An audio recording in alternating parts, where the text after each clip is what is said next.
Welcome back, class, for the third segment. Sitting here looking through my notes, I probably should have. I cut that last segment off just a little shorter than I should have, but we'll wrap this up and move on into the next one anyway. I want to get this last couple of concepts in, and it goes back to the performance that we were talking about at the tail end of segment two. Measuring performance using the triple bottom line.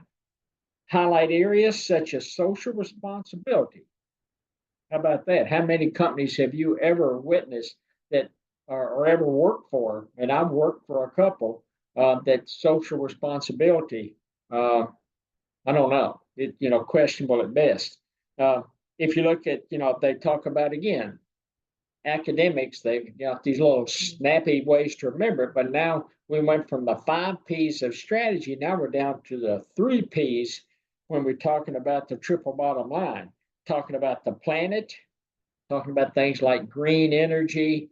The Blue Cross Blue Shield building in Buffalo was a green building because it was supposed to have been energy efficient and friendly to the environment. Talking about people, humane conditions, reasonable wages.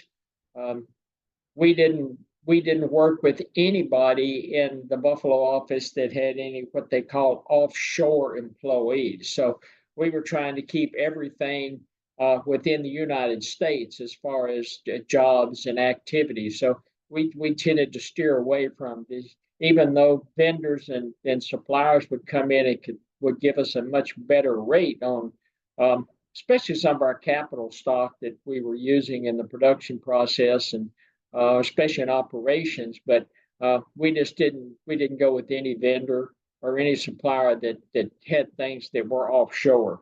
Um, and profit, firms are profit maximizers. Again, go back to your old micro classes. What are the 3 pillars of economic thought?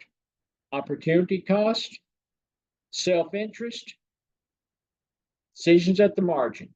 Number 2 is self-interest, optimization. Firms, organizations are in business producing goods and services for one reason and one reason only, and that's to make a profit. I don't care what they tell you, that's why they're in business, to make a profit.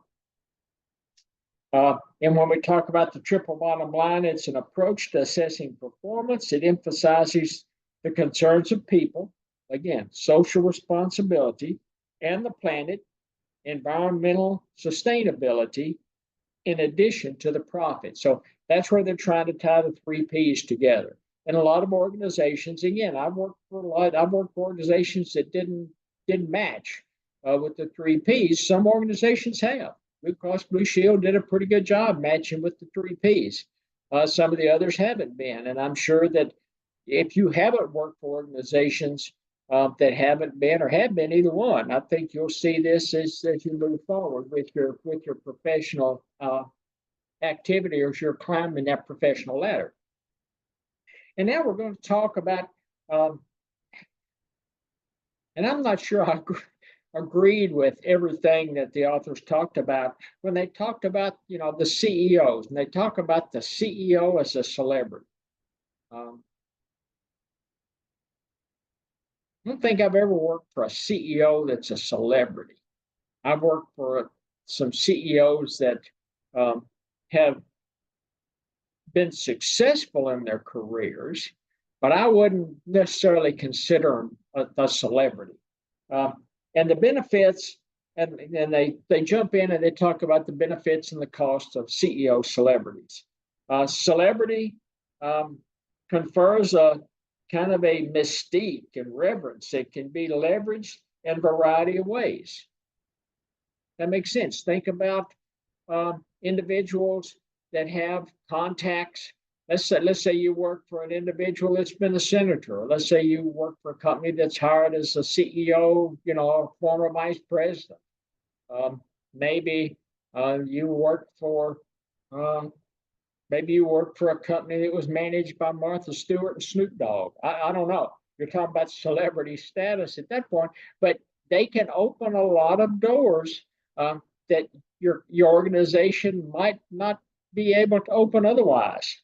And even if you don't use them as CEOs, a lot of companies will subcontract out to kind of the lobbyists that have been these celebrities, and especially in the swamp in D.C. And they will use those lobbyists to open a lot of doors that they wouldn't be able to open otherwise. Intangible asset that can generate opportunities. It can increase the stock price, and it can increase the firm's image, increase morale of employees and other shareholders or stakeholders.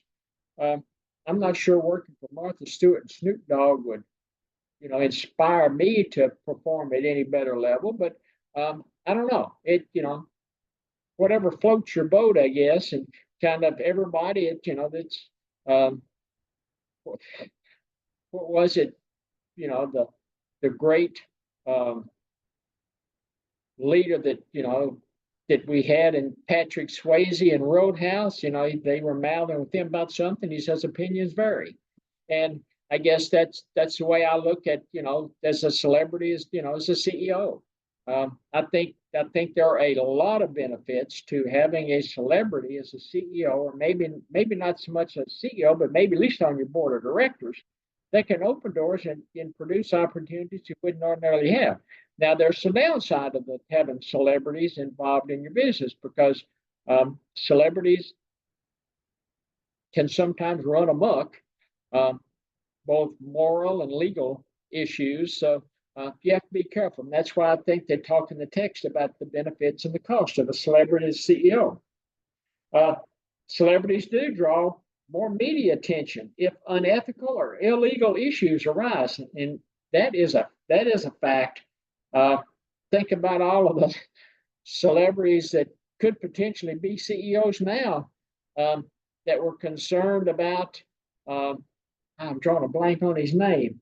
The guy that was trafficking, the sex trafficker that they provided the list of names, I guess last week or week before last, guy that supposedly committed suicide in jail, which I'm not convinced he did, but I can't even remember his name now. But anyway, you have those issues, and media attention especially, and it's more prevalent now with access to the internet. I mean, information, whether it's valid or invalid, is instantaneous now.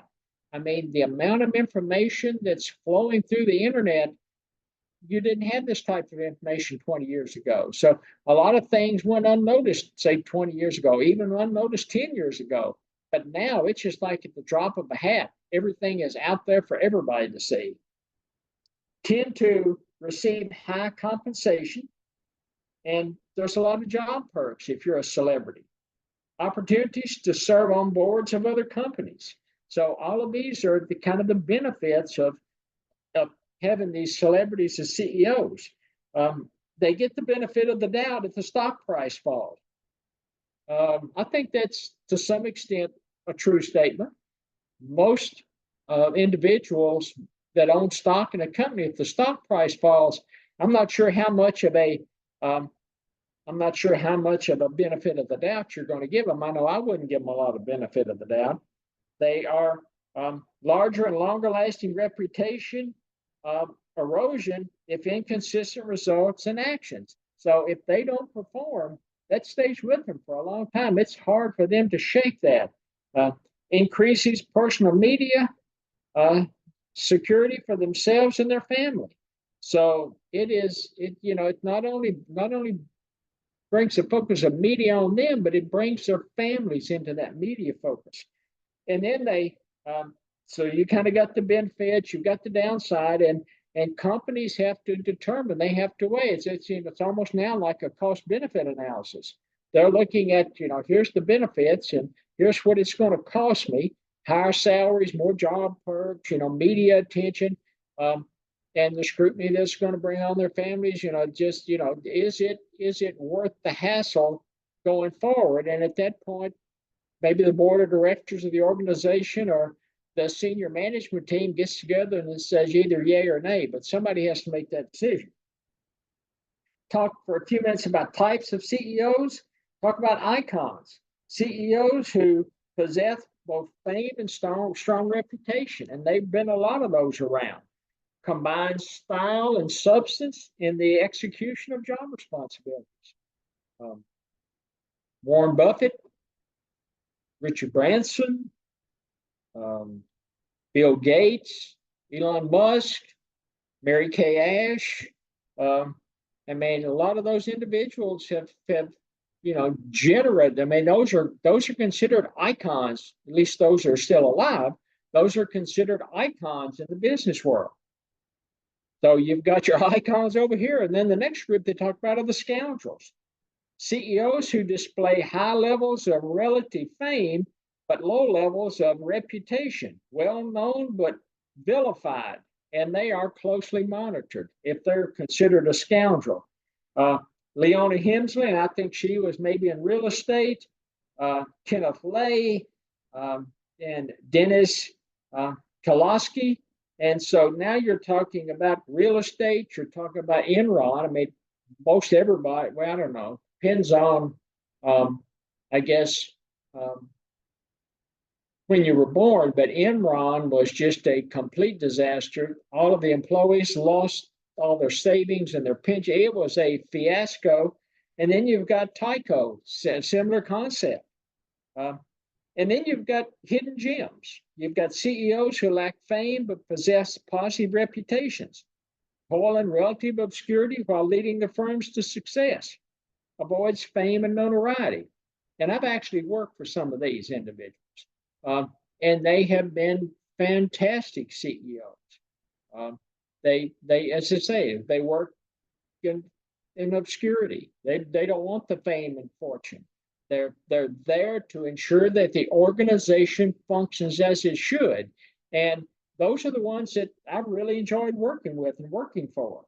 Then you've got the silent killers, CEOs who are overlooked and ignored sources of harm to their firms.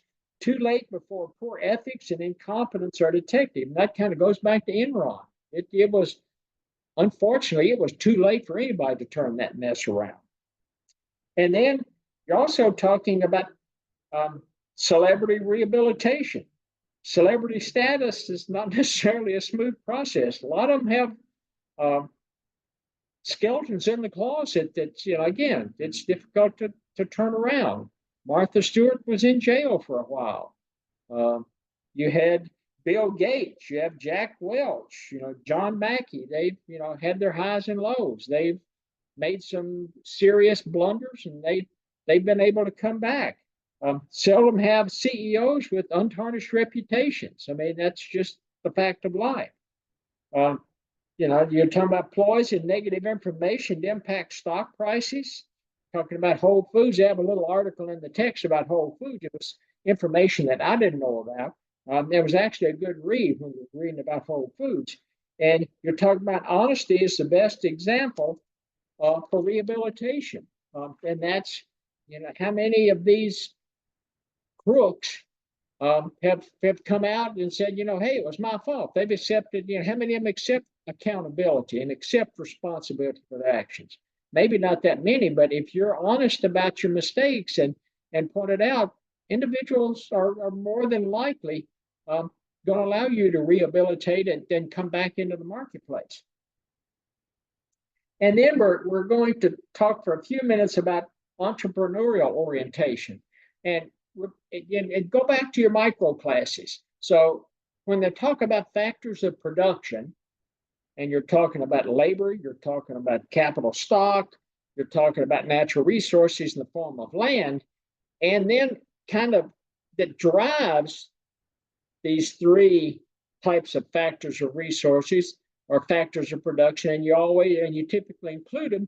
You've got technology, and from an economic sense, technology is not the iPad you're using so much as it is technological production process. It's the production function. It's that black box that inputs come in one end, goes through the production process, outputs come out the other end. That's what we're talking about from an economist perspective when we're talking about technology. It's more production technology. And what drives the success of production technology is this individual that they call an entrepreneur. And so you've got these entrepreneurs out here, they're trying to improve production processes. They're trying to bring new products to market. They're trying to find niches that's going to exploit uh, inefficiencies in the market or market failures, and they're trying to drive profits. And so your goals are basically process improvements. And the typical approach for an entrepreneur, it's the value of thinking and adding entrepreneurially to your organization. Typically think of individuals who have started their own businesses, entrepreneurs. You may be, some of you in this class may be thinking about you want to start your own business. So in that process, if that's your thought process, then you can consider yourself an entrepreneur. They generate a lasting impact on society. Originated in a garage, financed by family members, financed by personal savings. You see a lot of stories, and if you watch Fox News or you watch CNN or MSNBC or ABC or some of your other news channels, you hear a lot of these stories about entrepreneurial expertise. And if you think about the United States, we're a capitalistic market, and we foster entrepreneurship or entrepreneurial opportunities. And in large organizations, you have entrepreneurs that they have a passion for new ideas. They are championing a new product or a new service. They build networks and efficient resource allocation. They act entrepreneurially and can increase professional development as an organization. So you want individuals in your organizations that have this entrepreneurial mindset. You don't want individuals in the organization that just want to function as a status quo. You want to push in that efficient envelope. You want to push in ideas. You've got, and I can't remember which text I saw it in, but you hear individuals talk about you want some steady eddies on your team. And you do want a few steady eddies. You want those individuals that you can count on to ensure that they're going to produce workload or productivity in a timely fashion and to get things out the door. So you want some steady eddies, but you want some of these individuals that are just, and I can't remember the terminology that they use. It's like erratic Erica or risky Erica or something along those lines. But you want those individuals that are constantly throwing these ideas out there, constantly pushing these ideas forward. And I've had individuals that work for me, and I value them.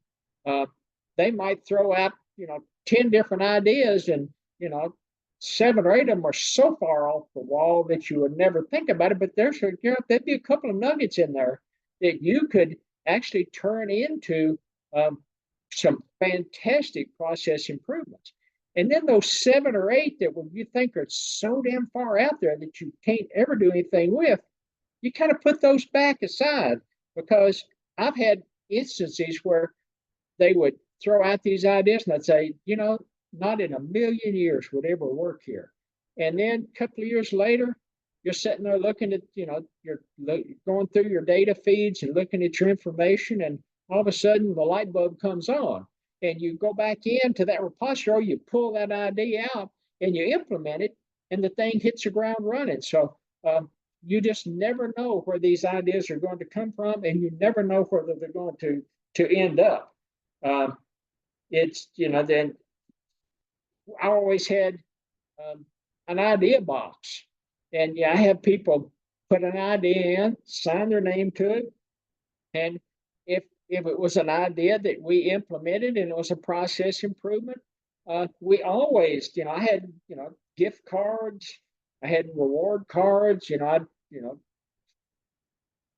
work out something with the cafeteria that, they could, get free meals or something from the cafeteria. But and it didn't have to be huge. It could be like $5. Well, in Buffalo, it was $5 Tim Horton cards. I tried doing $5 Starbucks cards, and people in Buffalo just refuse to drink Starbucks.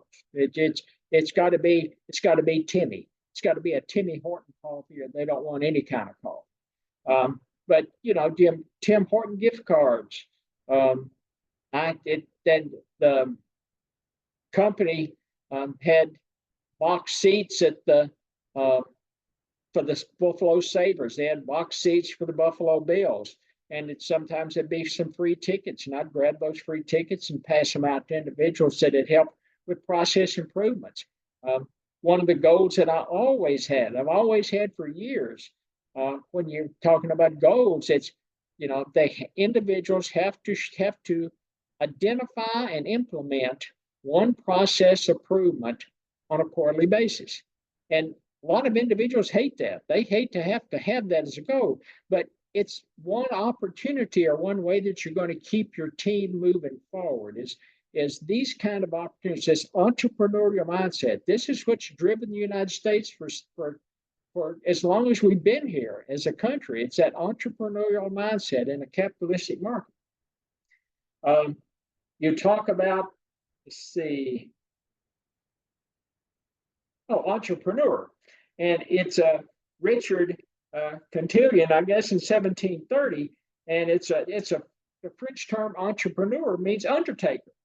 Those who undertake self-employment while also accepting an uncertain return. And when I first read that, it said undertaker. I'm thinking, man, that's the dudes in the black suits that roll the caskets out of the funerals. But no, it's entrepreneur is French term that means undertaker, because you undertake a new opportunity in return for hopefully a high reward. It goes back to your old finance classes, risk and reward. The higher the risk, in theory, the greater the reward.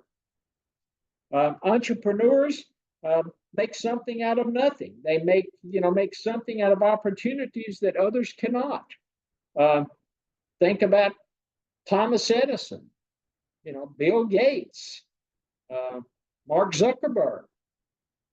What they are linked to doesn't mean that it was that much of an innovative concept or idea, but they took it and they made it work and they made it successful, and it was opportunities that others could not take and make it work and make successful. So, and that's where the text starts talking about entrepreneurial orientation.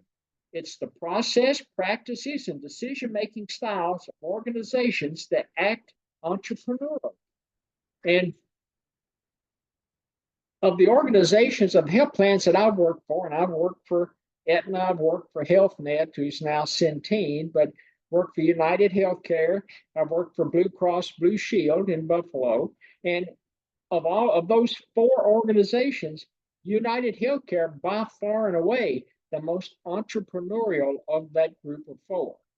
They were always, individuals at United were always incentivized, and I don't want to say pressured, but let's just say incentivized. We're incentivized to be entrepreneurial, to question the status quo, to try to move things forward. And they were, and to some extent at Health Net and Aetna was like that too, but not nearly to the extent of it United. And Aetna and Health Net and United, all equity-based health plans. So it means equity-based. It means they had stockholders or shareholders for their stock. And then moved to Blue Cross Blue Shield. They're not public. They're not publicly traded. They're not for profit, so they're not, at least in theory, driven by profits. But again, it was a more conservative approach there. They weren't as they weren't trying to push entrepreneurial activities as much as they did at Aetna, at Health Net, and certainly not as much as they did at United. It's the ability of executives to craft something new or exploit opportunities that other organizations cannot. And that's why I think United is so successful, is it can exploit opportunities that other health plans just can't get the job done. And there are 5 dimensions of EO, and it's autonomy, competitive aggressiveness, innovativeness, proactiveness, and risk taking. And again, I go back to autonomy. And so autonomy is the first one. Unfortunately, there's not some kind of little snappy acronym that you can remember these by. So we'll have to kind of walk them through them one at a time. Autonomy, the tendency to bring forth ideas and see them through to completion. Whether an individual or a team of individuals within an organization has the freedom to develop an entrepreneurial idea and then see it through to conclusion or to its completion. Unfettered by shackles of corporate bureaucracy, unhindered by organizational traditions and norms. You get to make your own decisions, set your own objectives, manage your own budget.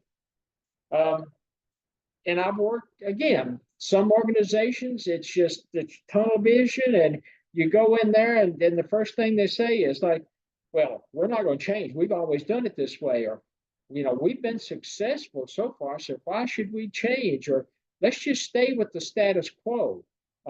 And that's just not going to work in a dynamic market economy, especially like in a dynamic market economy like healthcare.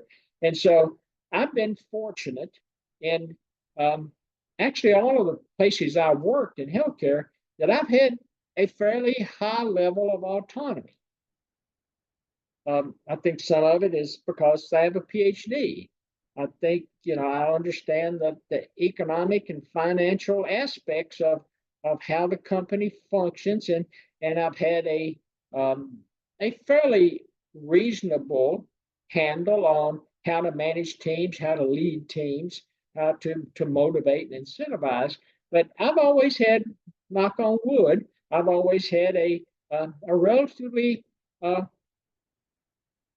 great opportunity when it comes to developing ideas, because I've had the autonomy that I've needed to actually put some of these weird ideas out there and been able to manage them and the budgets it's implied and manage them to completion. So I've been, in my professional career, I've been pretty lucky when it comes to autonomy.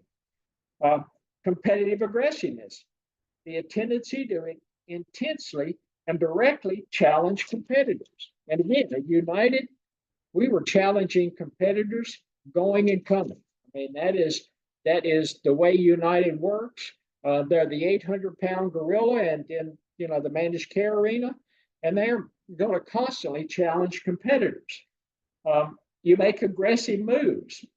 And the way you make these aggressive moves is you can do it by price cutting. You can increase spending on marketing. You can, tout your quality of your product or the services that you're generating or selling. You can do it by production capacity. You can do it through the courtroom. There's some legal actions there. A small company versus a larger company may lose a price war. And again, you go back to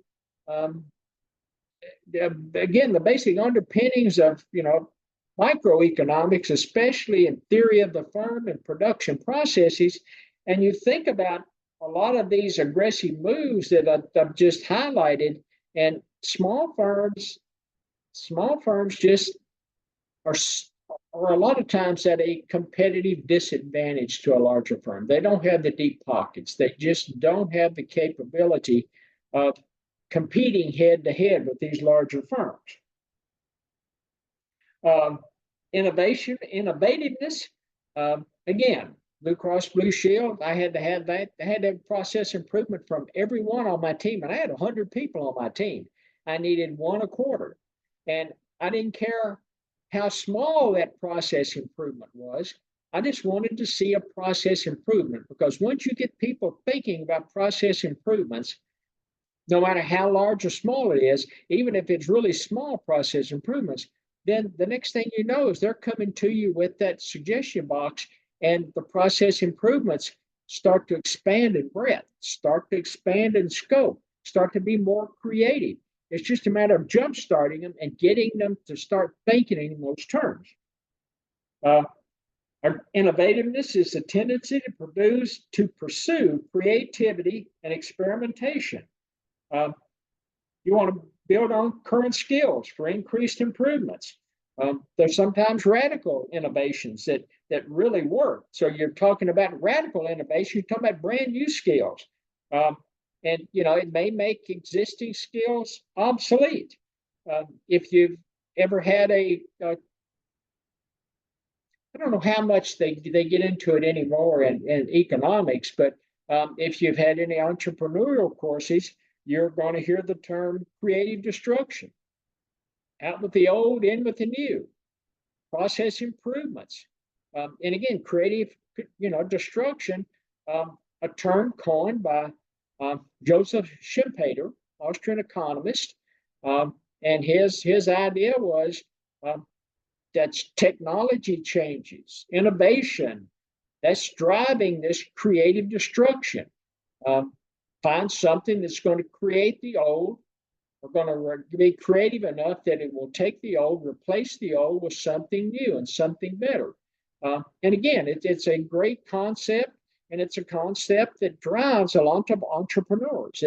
Is that creative destruction concept that Schumpeter was credited with putting forth.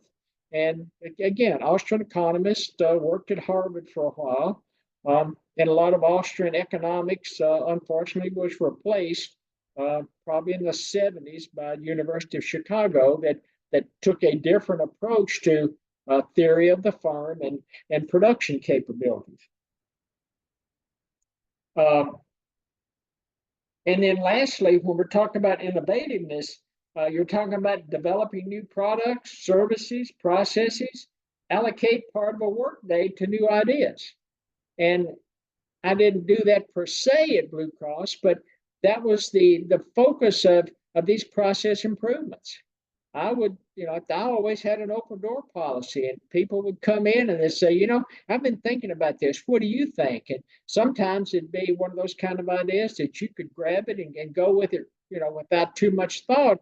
And then sometimes it'd be, well, that may not work at this point, but if you took and you tweaked it a little, or if you took and grabbed me some additional information, and let's say if we can't work through this. And so that's what we didn't explicitly set aside parts of a day to work on it, but implicitly you were, because I had individuals in and out of my office all the time talking about process improvements and how we can improve the processes and be more efficient and more productive. And again, autonomy, innovation, they reinforce one another, and to me they go hand in hand. Innovation and autonomy. Sometimes you've got to have complete autonomy to get an innovation to work. Proactiveness, it's a tendency to anticipate and act on future needs. That's what drives a successful CEO or a successful leader in a company, maybe just a leader in a functional area in a company. Can you anticipate and can you act on future needs? Adopts an opportunity-seeking perspective. Acts in advance of shifting market demands. And that's something that's really difficult to do, is to have that innate ability that you can foresee the shifting market demands and act accordingly and act ahead of time before the market actually turns, and it forces other organizations or other firms into making those changes. If you're ahead of that curve, you increase the probability of being more successful. First into the market, or improve on the initial efforts of the first movers. And so now they're talking about you can be the first mover. You can be that first individual that jumps in there feet first and anticipates the market moves. And sometimes jumping in feet first, you may trip and fall, but at least you're thinking in the right direction as trying to anticipate the market. And then the other approach, and that's where they call them the fast followers, is to improve on the initial processes that the first movers jump in the market with. So they may stub their toe, and if you're a fast follower, you can come in behind them and take the processes that they have started working on and improve them. And so I've been on the, first mover, and I've been on the fast follower side. I think both of them can be successful. It just depends on how well you can anticipate the market move. And then lastly, they talk about risk taking. It's a tendency to engage in bold rather than cautious actions. Uncertainty can seldom be fully eliminated, but if you can take with information, if you can turn uncertainty into risk by the use of information, you can manage risk to a certain degree.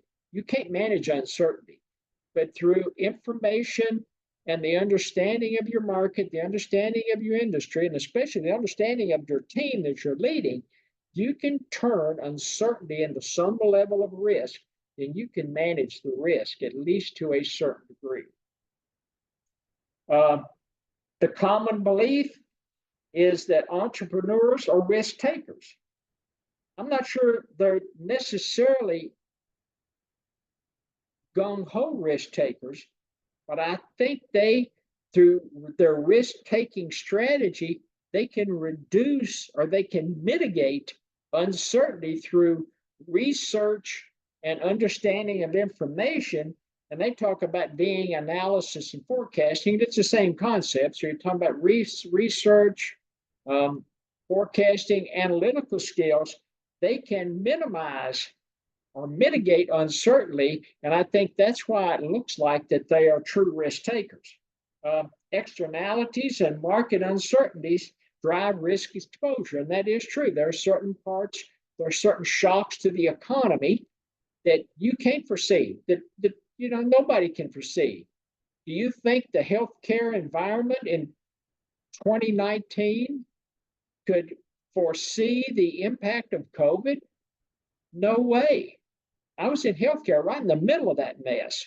And even in Q1 of 2020, when things were spiraling out of control, it was difficult because I think we were getting misleading information from especially Fauci and the CDC. And of course, you weren't getting anything of truth out of China to, unleash this on everybody. But there was no way. I don't think there was any healthcare organization in late 2019, so in Q4 of 2019, or even in early Q1 of 2020, that could have ever forecast the impact on the healthcare system that COVID-19 had. And risk takers see opportunities where others see danger. And I think that's what makes entrepreneurs successful.